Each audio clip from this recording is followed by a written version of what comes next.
All right, everybody, welcome back to the Centrella show. And we are just going to jump right on into it. I cannot wait for this conversation, honestly. Stephen and I met, I don't know, 3 weeks ago or so on our first kind of like intro call. And it was one of those moments. I think it's rare a lot of times in our space to connect with someone that you like have a genuine connection with. And you're like, man, I want to know more about this person. I want to hang out with them in real life. And that was really how I felt. Even though I was sick as a dog and half in, half out, I was like, can't wait for our actual call. So welcome to the show, Stephen. I'm so excited to have you here. I'm so excited to be here. And when we felt the exact same way. Oh, So good. Thank God. like, oh, yay, we met other people like us. I Yay. know. I'm like, it's not just me. And I mean, there's so much exciting stuff going on in your world, and we're going to get to all of that. But one of the things that we briefly chatted about on our call was a little bit of your backstory. So I was sharing a little bit of mine, and we were both like, oh, wait a second. We both have these crazy backstories. Yeah, And right. on the show, I always love to start off with that just because I think there's a big misconception that everyone is successful and everyone is killing it and everyone's making trillions of dollars. And we forget that there is a backstory. We all started somewhere. We all felt like, oh my God, I'm never going to make it. Yeah. And yours is really, really incredible. So can you take us back to kind of where your journey began and kind of what some of that adversity has been? Yeah, sure. Well, it's interesting because one of the things that I feel like is super important nowadays is for people to stop celebrating all the success and really start celebrating a lot of the sacrifice. Oh, yeah. Because the sacrifice is what builds the character. It builds the momentum. It builds it builds the wisdom. It builds the experience. Like that's where all the good stuff comes from. Right. Right, right. And one of the things that I've been really passionate about is like, especially when I'm teaching entrepreneurs or other thought leaders and whatnot, I'm like, you got to understand the story matters. And it matters because without the story, you don't exist, you know? Yeah. So, for me, I grew up in a broken home. I would love to say that, it's somehow special, but nowadays there's lots of broken homes. And I think the one saving grace was my parents knew that they weren't ready to be great parents, Mm. which kind of led me to being raised by largely my grandmother for a while. And, at 9 years old, she comes to me and she's, kind of talking about, I'm sick. Later found out that was a diagnosis of cancer. She Oh told me my I need to step gosh. up. It's funny. Chastity and she has a middle son and he's 10 years old.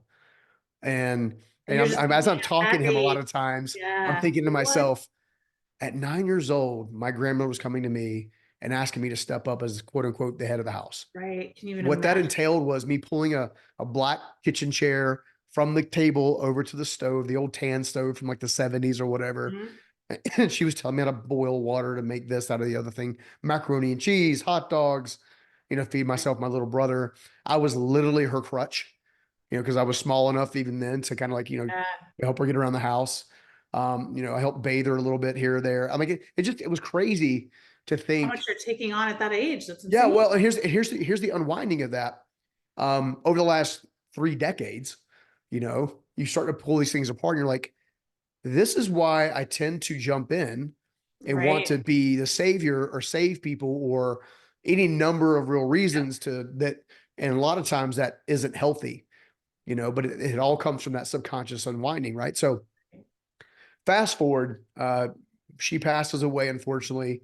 I go to live with my dad. My little brother goes to live with my mother in Florida at the time. And jump right into the construction industry. 11 years old, carrying studs out in the hot sun. Literally, I think he picked me up on a Thursday evening and I hadn't been checked into school yet. So I went to work on Friday morning, Oh my gosh. 5 11 years a.m. old. 11 years old. Yep. Good Lord. And that kind of began the journey of me getting to one day meet my first mentor, a guy that ultimately changed my life, which we'll jump into in a little bit. But his name was Steve Meyer. He's my dad's employer. Excuse me. And I kind of remember the story like your name's Steve and my name's Steve. So we're both, Right. like instant connection, right? Anyway, I worked through high school, middle school, you name it. I was on the construction site. And around my junior year, my father had gotten himself in trouble in business.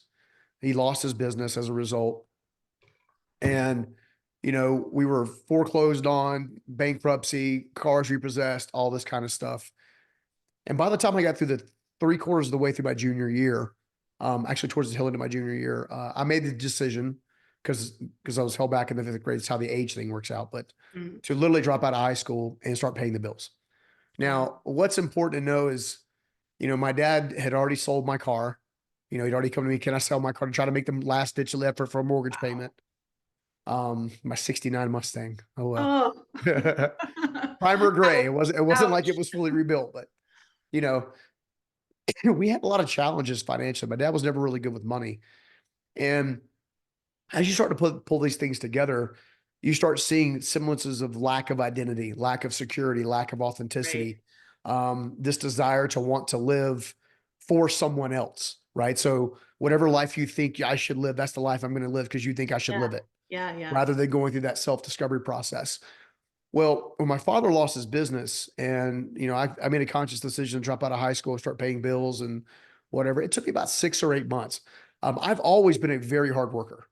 Um, Same. Yeah. it's safe to say, I was like telling you off air that, as I've been able to recently retire out of one thing, and I was like going stir crazy for a whole month, Right. You're because I'm like, I so can't used even to take doing. time off. Yeah. Yeah, well, I'm used to doing. I'm used to Yeah. grinding, going after it. But anyway, we go through this process, and I had a lot of off and on jobs. I've in leadership roles, running. I went to work for a trash company for a while as a roll off leader at 18 years old. I had people that were 32, 40, 50 years old taking direction, instruction from me. But that's where I learned that my brain thinks strategically. My brain, Uh, my brain thinks if this, then that. Mine does too. Oh my Yeah. God. I didn't even know that was a thing. Literally, until you just said it. Mine does too. Well, Absolutely. I see it in a timeline, a and now we can see forward why it's so timeline. important, right?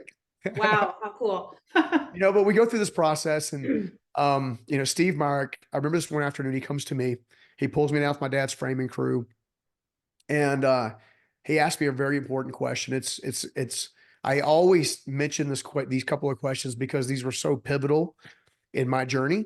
The first one was, what is the difference between a rich man and a poor man? To which Ooh, I such answered a good money. question to an 18-year-old, right? Yeah. Of And course, you're of going to course, I answer answered money. money. And Yeah. he was like, absolutely not. I'm like, huh?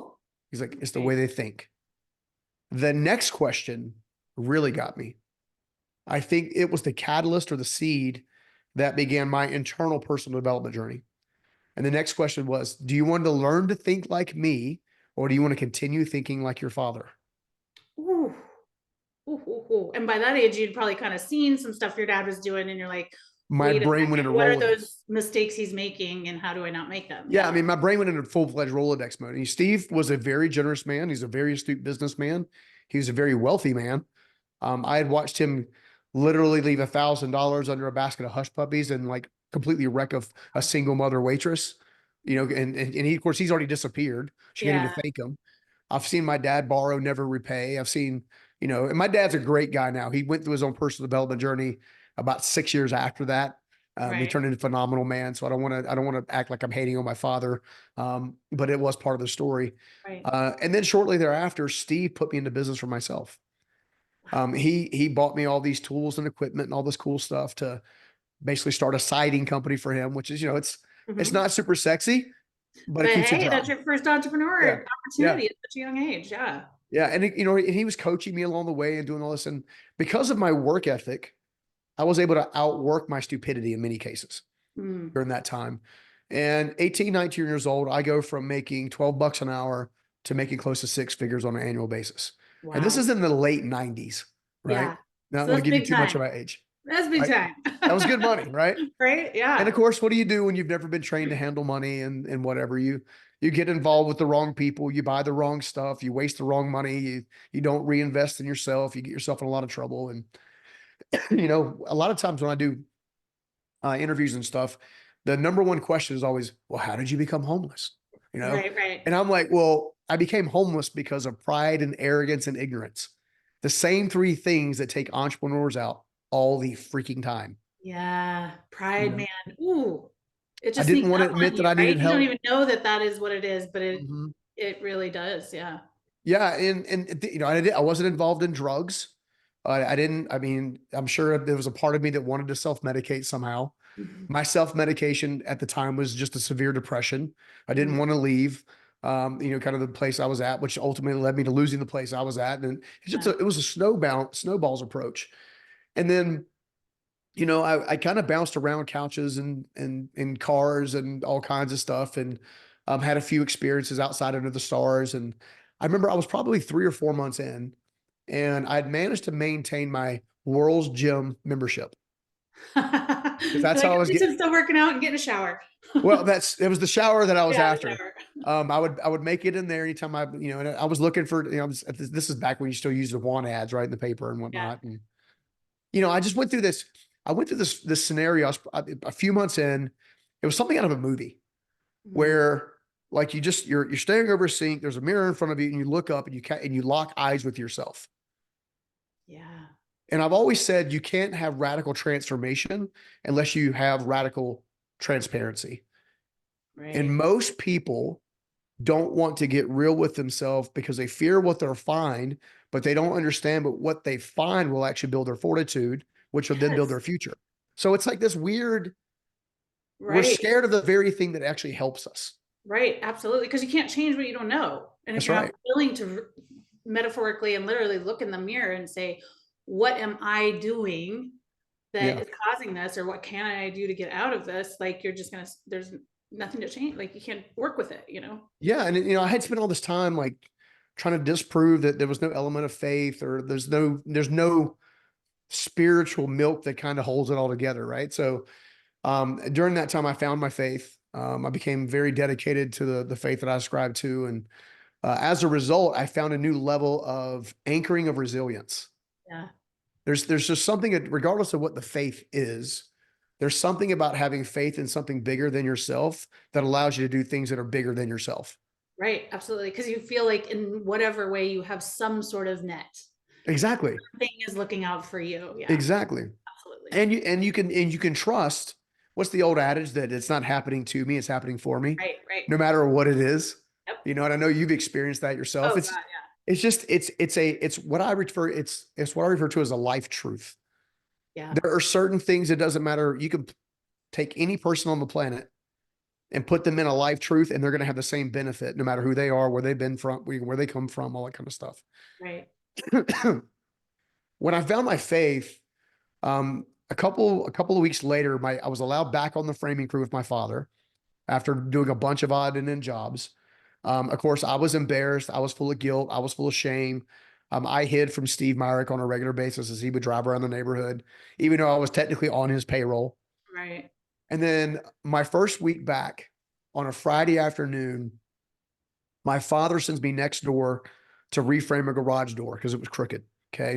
So for the listeners and viewers who don't know what I'm actually saying, I made a garage door that was crooked straight, period. Okay. There we go. That's the easiest way to kind of do it. But while I was doing that, I was watching and listening to the guys that had taken over for me a year earlier, Mm. basically. And they were bad mouthing Steve, and it was really making me mad. I was really getting fired up.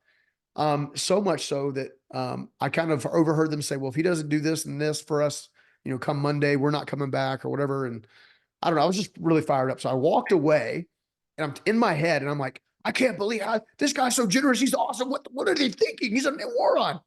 And then something in my little soul said, wasn't that what you did? Yeah. And I was like, You just weren't oh, talking trash, but you were avoiding, which is the same thing. Like, yeah. exactly. And then we go off and, I'm walking back and I don't know. I had this moment. My father's getting paychecks and we're walking back. It's a whole little like transition. This is like in a 30-minute window. And something inside of me felt like it was like a burning oven, like Mm. from my diaphragm all the way to the top of my head. And I knew that I needed to talk to Steve. So my father's walking this way. I'm walking the other direction. He's like looking, I'm like, where the hell are you going, dude? I'm like, and I just kept walking and knock on Steve's window.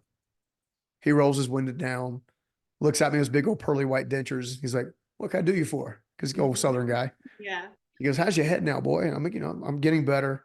He said, well, all right, well, what can I do you for? I said, well, I ever heard these guys, they say they're not going to come back, come Monday, da, da, da, da, and kind of walked him through what I ever heard them saying. And I said, if they don't do that, can I take back over? And he was Wow. like, boy, you burned me once. I'm not, just, he kind of lit Yeah. into me a little bit. And he says, besides, I sold them everything that I bought you. They own everything that I bought you. Oh, wow. And I was like, Damn. okay, all right, well, okay, fine. I Yeah. said, well, I just want the opportunity. If they don't show up, I'll figure out the rest. And he was stunned by that comment. I Mm. was stunned by that comment. Right. Because you're like, I really don't know what I'm going to do, but somehow I'm going Exactly. to show up and figure it out. Exactly.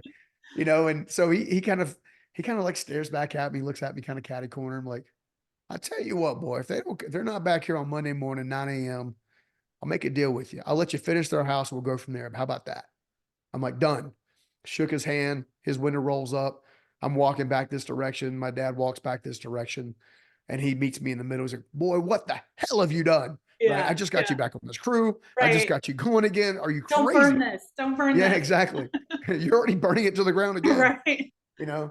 And I remember this moment and I feel like every person has the ability to have this moment. I call it the awakening. Mm-hmm. Okay. The awakening is when some set of events or circumstances or experience have transpired and you know that you know that you know that you know you must take a specific action. Right. If you take that action, that becomes the catalyst for many beautiful things, as well as a lot of growth and a lot of struggle, but it Right. becomes a beautiful catalyst. I remember sticking up for myself for the first time and basically telling my dad that his future didn't have to be my future Right. and that I felt like I knew that I had to do this. And my dad shut his mouth. He didn't say another word. He walked over to the beat up work van that we just put tools away in, opened the doors, began pulling tools out. I'm like, what are you doing? He's like, well, do you remember over the holidays and weekends and the summers what we made the scaffolding out of? I said, well, yeah, wood. How about the ladders? Wood. Saw benches? Wood. Basically, the answer was wood. Yeah. He said, all right, boy. Well, if you're serious about this, we got stuff to build. Why don't you go start pulling trash, start pulling lumber out of the trash piles? And we spent the entire weekend building what I would need come Monday, not knowing if those Yeah. guys were going to be there Monday. Preparation. Yeah. Love Yeah. it. So spent Get ready to be ready. Yeah. my entire first paycheck on running this machine called a brake machine. Anyway, come Monday morning, I'm there at 6 a.m. sitting on the curb. Steve rolls around. I'm like, can I go? He's like, it's not 9 o'clock. And that Yeah. happens probably 15 times. So he rolls around at 9:02, rolls his window down, says, boy, what you waiting on?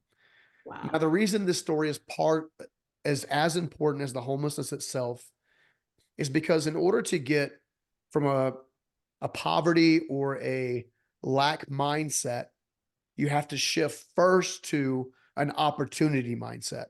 In other Right. words, the thing in front of me is far greater than the things that were behind me, right? Yeah. And you have to live there. You have to live there. I was going on 1,000% faith, 1,000% trust that this was for me. And I knew it was for me, right? Well, he rolls around, of course. I go to work with my old trash built, site built stuff. Yeah. I do several houses by myself.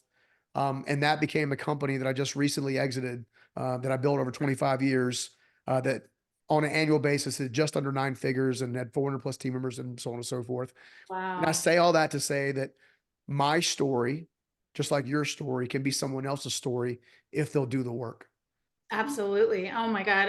There's so much about that that I love and connect with and relate to so strongly. I think you and I have really similar backgrounds. I mean, Mhm. I was homeless till I was 9. I have a lot of that hustle in me, like you're talking about. Like I'm Yeah. a hard worker. You know, most all the way till I was 30, I worked 2 or 3 jobs, and that was just normal. So people would work one job. So I'm like, what is wrong with you? You have so much time off. Yeah. So I love that, but I also love that even at a young age. I mean, you were still pretty young when you're Yeah. given this second kind of opportunity. You were able to see it as an opportunity. Mhm. Sure, there was residual fear, Oh, that kept yeah. on I mean, coming and going, like, you're gonna blow this again, you're gonna blow this again. How did you get past that? Because I think a lot of people who maybe have been in a similar situation or have, through whatever, through divorce, through this, that, or the other yeah. thing, have lost stuff, are really afraid to build it again. Yeah. So they don't. So they just kind of think, well, I'm gonna stay in safe zone. How did you get past that part of it, Well, that fear? I think one thing that everybody needs to understand is what needs to serve you in the moment may not be may not be what you need to serve you for a decade or beyond. Mm. Okay. What I mean by that is one of the primary drivers before me was necessity. Yeah. I needed food. I needed shelter. I needed, I had literal need. The second larger one to me was I refused to let Steve Myrick down ever again. That's a big motivator, It's right? That well, is a it's so big. fire. Yeah, Yeah. well, it's so big right now that it drives everything that I do now. For example, I was asked on a recent show, they said, "Well, what is the legacy impact you want to leave in this mark?" And I started welling up in because it's the first time it came up. I started welling up in tears, and I was like, "I want to be Steve Myrick to as many people as I humanly possibly can." I love that. I love So that because you know what that did. You know yeah, that changed your life. You know he didn't have to do that. That no, and that's it's the his element of belief in grace. you. Yeah. Yeah, it's there are so many people right now who are walking around showcasing their scars and their wounds and their hurts and their pains, but they're not showcasing their strengths and their talents and their gifts. Yeah. I'm a big believer in most people, and the Time magazine did a Harris poll a number of years ago before COVID, discovered that 70% of the population would say that they're anxiety ridden, depressed, not living their best life, etc. And then when you go deeper into the study, you realize that people are not living the life they were supposed to live. They're living someone else's life. There are Yeah. doctors that should be painters and painters that should be doctors and Yep. construction people that should be engineers. And they're like, well, who are you living your life for? Right. And Steve Mark, when he asked me that question about how do you want to think? Like he was giving me a choice, right? So in this moment where I'm trying to rebuild my life, I had to do different, right? So normal 18-year-old is going to go out and party and have a good time and go hit the beaches on a regular basis. I was It's gonna working. last forever. And you're like, oh, Yeah. I hate it. I'm never going Yeah. back. 19, Yeah. 20, 22, 23. Like it was funny. By the time I got to my early 30s, I was already able to do things that people who did follow the other track couldn't do. Right. They were already in jobs and employment scenarios where they didn't want to be Yep. there. They were just kind of going through the motions. They had done the things that were inauthentic and incongruent to them, right? Where at least I was given the opportunity to be congruent with who I was supposed to become long Yeah. term, Yeah. you know? So I think the driving motivators, like the motivator to not let Steve down no longer exists, but the motivator to take Steve's legacy to another level is there in spades. Yeah. So there's a It's big. metamorphosis. Yeah, yeah, and that's big too. I mean, that is a complete driver. I think for me, people will ask me a lot of times, like, "How did you, not fall apart or Yeah. whatever?" When my It's husband not left. like you don't want to. Yeah, I was like, "Trust me." I was like, "I wish I could just get on a plane and be on an island in the middle of nowhere and disappear," But having something that you can tap into for that motivation, for me, it was my kids, and I Yeah. always, always had that um, burning desire Yeah. to prove to them that anything was possible, prove to them that hard work pays off, prove to them that Yeah. if you don't Yep. quit, you get what you want, and also to make them proud. And I think Yeah. having, maybe not everybody out there has that person that already is sticking out in their mind Yeah. for, this is my fire, this is my motivation.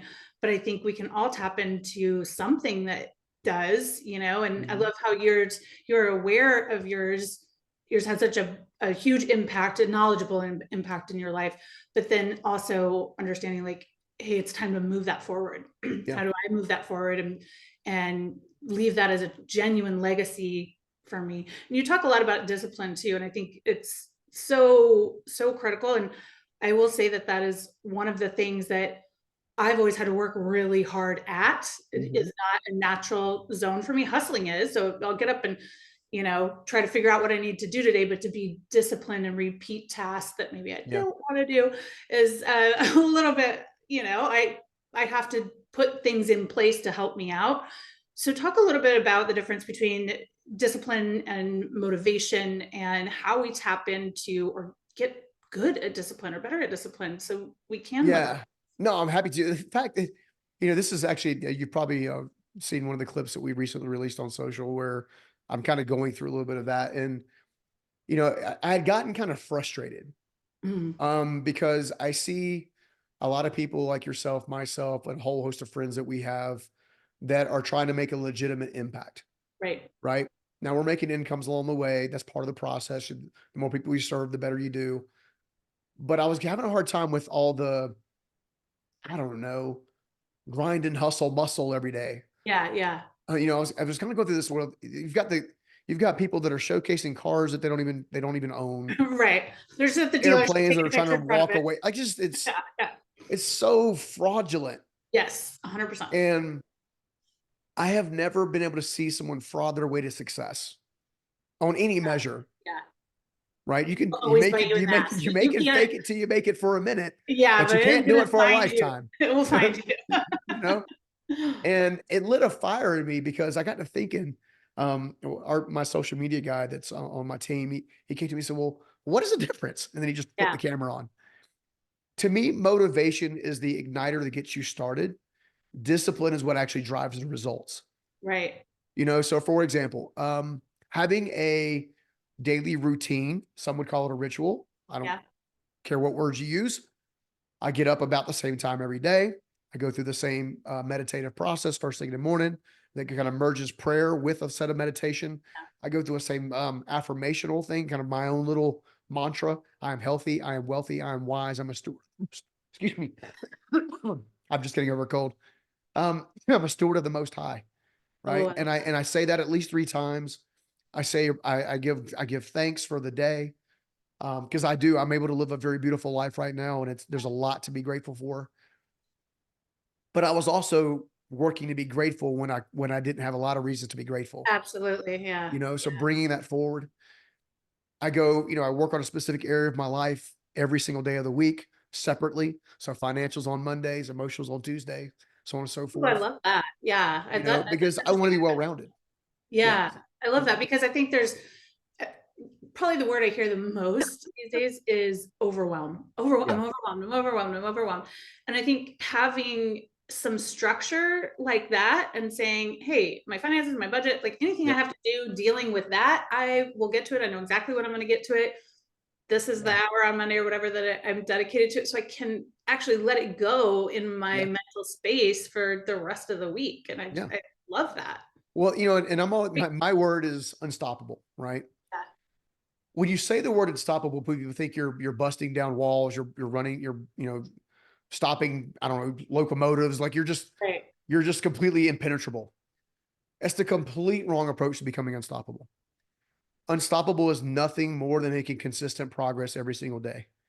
If you will give yourself props for making progress, you will get more discipline, you'll become more focused, and therefore your results will come far quicker. Um, I kind of look at it that way. So it kind of ties back into discipline in that discipline, when done routinely, consistently over time, gives you momentum. There's someone that did, I think it was Ramsey that did a focus, what he called the momentum theorem. Okay. Focused intensity, i.e. diligence over time. So if you do like a divide symbol over time, multiplied by faith equals unstoppable momentum. Oh, I Okay. love that. Yeah. So that one concept is the way in which every single person who wants to elevate any area of their life needs to focus. Because if you ignore it, it's not going to get better. And if Yep. you focus on the negative aspects of it, that's all you're going to kind of like bring into your life. Right. So why not decide where you want to go? What I refer to as set up 5 or 6 dominoes. So this domino must fall Yes. first. Then Yep. this domino falls. Then this domino falls. Then this domino falls. Because in my That's brain, our strategic thinking right there, yeah, right? it's like, Like, yep, mapping it out. Yeah. okay, what domino would I start with? The Yeah. one that's Yeah. going to give you the most lift. Exactly. And I think a lot of people will look at the end, the totally unreachable end, right? Uh-huh. And they'll look at today and they'll say, oh my God, there's a gigantic canyon between that. Like, how do Mhm. I, there's no way I could possibly get over there. But if you look at it like that, I call them benchmarks, dominoes is such a great way to think about it, is all I have to do is do the next thing Yeah. and then it propels to the next thing and Yep. the next. So there's so many ways that you can hack the system. Yeah. If you're just out there looking for motivation, back to kind of what you were saying a minute ago, nothing, I mean, it's going to last 2 seconds. You're going to Yeah. listen to something and be like, yeah, I'm fired up. I'm fired up. And you might not even make it out the door to the gym or whatever it was you were planning to do. it is at best inspiration, but it has to ignite something in the person who is ready to be ignited Yeah. and then is willing to do the thing. Yeah. And I'm so like on my soapbox about the whole like imposter syndrome thing, because I'm like, it exists because you're not doing the thing. Yeah. Of course it exists because you're not doing the thing. Yeah. The minute you start doing the thing, I mean, do you feel great about it? Do you feel like you're the best in the world at it? Probably not at Consistency all. will breed confidence. Exactly. But consistency, Yeah. you get better and better, Yeah. just like anything else you've ever done. And so if you get out there and do it, you learn quickly, you pivot Yeah. quickly, you get better and better and better. And then over time, you are the expert because you've been doing it for such a long time. Yeah. But it's never like, oh, I'm going to learn all this stuff, flip my switch on and feel confident. Like, That's what right. world is going on right now? Like, why I do mean, the people? reality is learning and no doing will take you nowhere. To your point, there was an interesting study done on events because, I love events. I put events on. They were special to me. I was dumbfounded by the amount of people that go to events on an annual basis Right. and the return on investment, if you will, of time. Okay. Right. So I'll give you an example. There's approximately 150 million people that will go to an event during the course of the 2024 calendar year. Okay. Wow. Real estate could be Robbins, could be Yeah. Milet, could be any number of one of our friends and their events. Okay. Of 150 million people, 3% of them will actually use the information to gain traction. I fully believe that. Fully believe that. Right. Everyone's going there for the rah rah, for Yeah. the feel good in the moment. But like, if you took all that knowledge that you're actually getting Yeah. from all those experts, from all those speakers, from all that stuff, and Yeah. went back home and were like, how do I apply that for me? How Yeah. do I twist, like tweak that a little bit for me? Oh my God, where would you be? But I think everyone's kind of waiting for someone to do that for them. Mm-hmm. And to your point, you were talking a lot about like never give up. And I love that.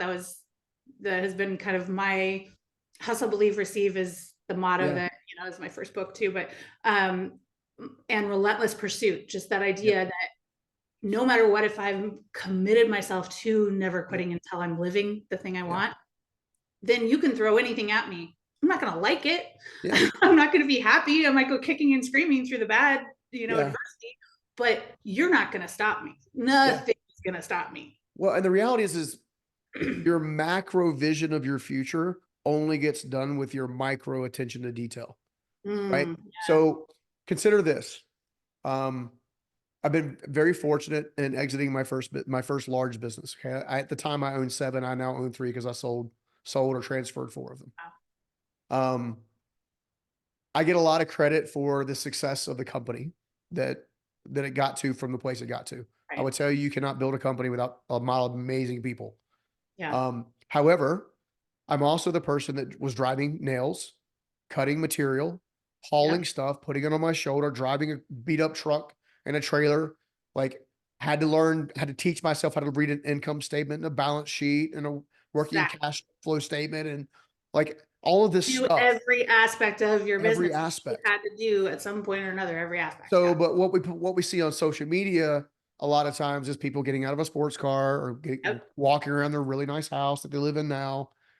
Like I intentionally don't put a lot of nice stuff in my social at all because honestly, it's for my enjoyment, not yours. One. Right. And 2, I would rather you focus on what you need to do to have the thing that I have. My middle son came to me a long time ago. This is right after he graduated from high school. And he's like, I just want to do this, this, and this, and this, and this. And a lot of it's what I do, right? I said, okay, well, you got to do what I did. Yep. You don't get to fast forward. You don't get to skip adversity. Adversity is what teaches you what you need to know to do the next thing. Yeah. Like you can't go from one to the other. It's like our diligence, for example. Okay. Diligence has a villain, if you will. Okay. Yep. His or her name is distraction. Okay. So the opposite of diligence is distraction. However, studies still show that the average adult, okay, millennials and up, spend on average 4+ hours a day on media. Okay. So 4 times 5 is 20 hours. If I do the other 2 days, Now I got 28 hours that I wasted, Totally wasted. totally wasted. Blew. And the younger you And go, then the you're sitting there demographic going, gets I longer have and that. longer, Yeah. And then right? you're complaining, I don't have enough time. I don't have enough time. I'm so So stressed. when I was going through this with my son, I was like, dude, you've been playing video games for 3 freaking hours. Read a book. Yep. Like there's so much historical mentorship out there, right? Absolutely. There's so like sitting down quietly with a pen and a pad, like, what do I even freaking want? I Why love do I want it? Yes, I love that you said that. And I love you said pen and pad because I'm completely non-negotiable with my clients. You have to have, and I have two journals I'm looking at right now. You have to do it old school. I mean, Yeah. you have to get out that pen and pad. You have to, it ignites totally different parts of your brain that don't even Mhm. get used at all anymore. Yep. And it allows you to be quiet with yourself and answer the $1,000,000 question. You just said it. What do I want? One of the hardest questions that most people In overlook. some cases, it might be the $100 million question. Oh, for sure. And I think Yeah. everyone's like, "Oh, yeah, yeah, yeah, I'll get to that. Of course I know what Yeah. I want, whatever." I'm like, "I challenge you, sit down Yeah. and try and list out what you want best case scenario in every area of your life, and you're gonna find out how tough that is and how many blocks you have." Well, and then you also need to ask yourself, why do you want it? Some of Absolutely. us want advancement of success for the wrong reasons. Yep. We want to impress people around us that don't know us. You don't know them, they don't Right. know you, but you want to impress them to make you feel more special when if you do the work, you'll feel special from the inside out. Like Absolutely. I don't I was going through this recently with somebody and they're like, "Well, why don't you share more of this on social and share this on?" I said, "Cuz I don't feel the need. Right. Like you can't take away my history. I've already done it. Like I've Exactly. already done it Yeah. once. I'm about to do it again. Like I just like Yeah. I'm good, right? Exactly. I don't need to impress you with stuff. If you don't listen to me based on my history, I mean, I've done X, Y, and Z. I was able to Right. go from here to here. If you don't know what you don't want to know what I learned, And that's on you. I want that real world experience. That's what I wanna know. I Yeah. wanna know that you can go through those things that you've been through, the most difficult things. Losing everything when you built everything up is Yeah. harder than starting from zero with nothing, right? So much harder. Like I said, there's your ego's involved. There's so many other things Mhm. that now you have to overcome. I've been through that multiple, probably 10 times in Yeah. massive, massive ways in my life. And I think to your point earlier about how everything builds on itself. And if you start to look at it from that perspective, you realize there is no failure. Yeah. There, that whatever it is that you are going through, that is your preparation time. Yeah. Know, that is your school, that is your learning. It's the Yeah. thing that you will then be able to maximize your growth when the Mhm. opportunity presents itself by moving through it, by Yeah. learning from it. Oh my God, I want to bring in a construction analogy. What is an analogy or symbolism? Anyway, I'm bringing a construction thing. We were just talking about the importance of having a pen and a pad and going in. You honestly build everything and design your life from the inside out, not from the outside in. You absolutely. must do that. Okay. Consider this. What determines the size of the structure that gets built is actually the depth of the foundation. Yeah. Okay. So I'll give you an example. I went to go see the rebuilt World Trade Center. Okay. A number of years ago, I was visiting New York and whatever. And of course you take escalator upon escalator down to the Right. basically and the foundation for the skyscraper is, I don't know, probably 6 or 7 stories tall itself. Yep. The depth has to be strong enough to support the weight of the structure. Okay. So if your dream is massive, then your foundation must be deep. The Absolutely. only way to build the deep foundation is through understanding that you use adversity to work through you. The sacrifice that you're going to lay is going to lay the path for the future. Like you have to understand that if you have a big dream, you've got to do a lot of digging, a Yeah. lot of digging. So it's so true that we just went through a huge ice storm and snowstorm about 2, 3 weeks ago, and it took out just I've never seen anything like it. It was like a hurricane went through, just took out all these huge, huge evergreen trees that have been standing for 100 plus years. And every single one of them toppled over, and there was like no root system. You're like, Yeah. where are the roots? You can't even see that they were just trying to grow flat or whatever. Mhm. And every single time I drive by one of these massive trees sideways because, like there's no roots, I always think that. I'm like, Mhm. when if you're not healthy under there, if your Yeah. roots weren't strong, if they weren't going deep, if you had no place to grow, if there was no soil, if you weren't doing your stuff, like you can't hold the dream up. You can't hold Yeah. anything else up. And I think that personal work of you learning about yourself and about being self-aware and constantly working on your growth and checking your ego and Hmm. surrounding yourself with the right people are all those things that help you build that root system. Are there any others that you lean on to help keep you strong no matter kind of what you're going through? So I pull a lot on experiences, and I pull on past successes to help me push through current sacrifices. And then I pull on past sacrifices to help me get wisdom and understanding in different things. So I'll give you an example. Um, this one mistake cost me $10 million. Okay. I'm serious. Um, and that was this one mistake. It's one of the biggest mistakes I ever made in building a business. It was trying to build a business without building myself. The Ooh, reason is because you will operate from fear, guilt, shame, insecurity, all of these. You There's no such thing as segmenting yourself in the workplace and the home place. It does not exist. If your yeah, character is shitty in the home, it's going to be shitty at work, right, yep, right? You have to decide what type of character and principles and fundamentals you're going to live by. Okay. I was having some conversations today about financial things with somebody that I care about, and we were walking through this or walking through that. And I was like, and they were like, "Well, you already have X, Y, and Z." I'm like, "Yeah, but I'm asking you to follow the same framework that led me to X, Y, and Z. If you'll right. If you do want to get A, it, B, yeah, C, D, E, F, G, you will have X, Y, and Z yep, over time. yeah. Over time, Patience and resilience, yeah.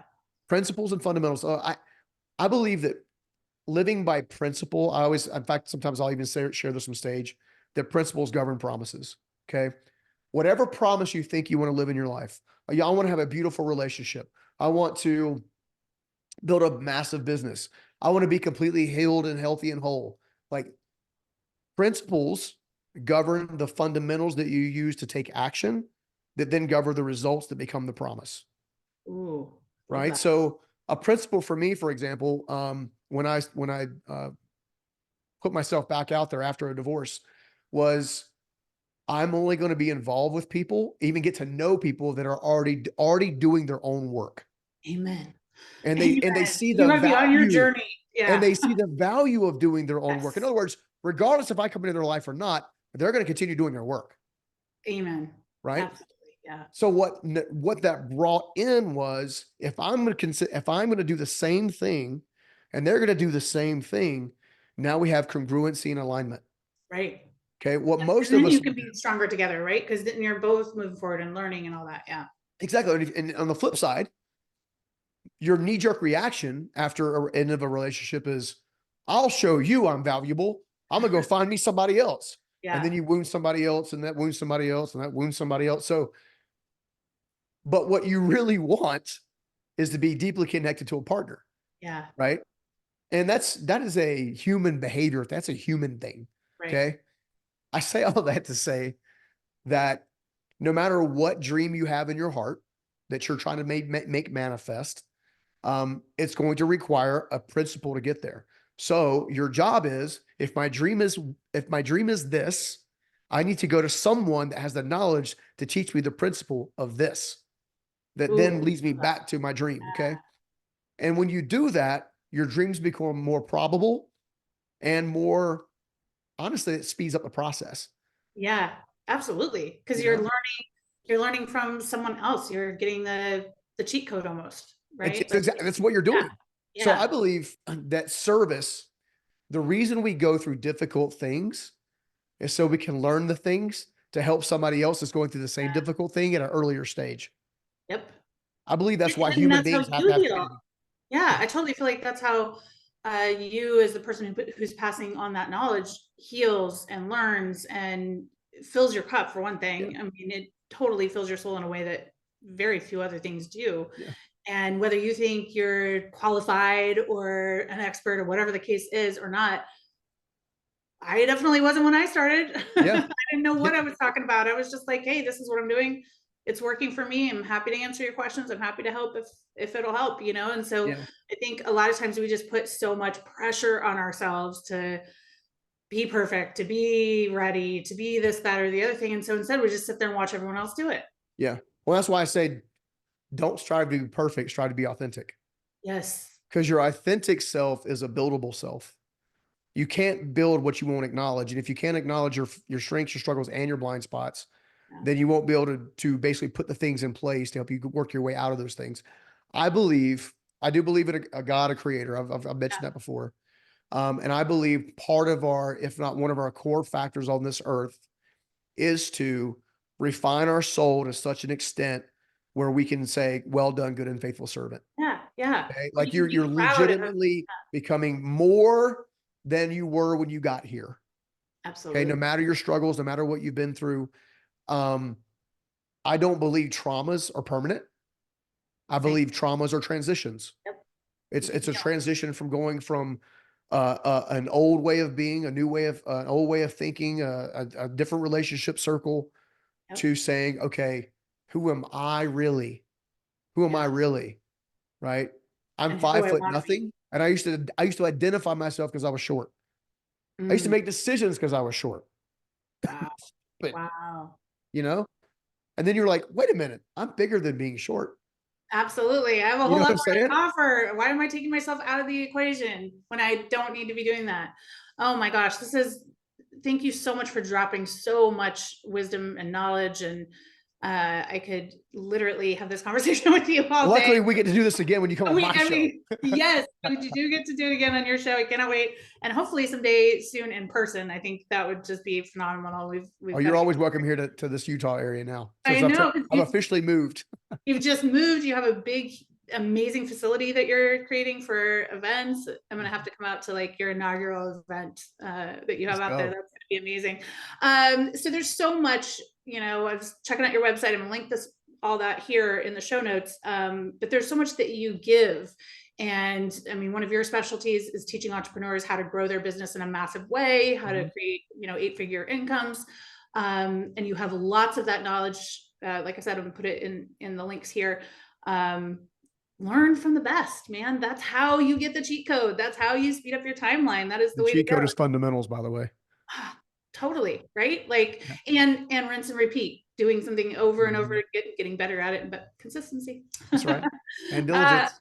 yeah, I love this so much. Thank you for being on the show. Thank you for pouring into us and sharing all of your wisdom today. Stephen, I can't wait to be on yours as well. Thank you so much. Let's go. How to Bites. Thanks. All right, thanks. And everyone, until next time, get out there and hustle and thrive. Yay.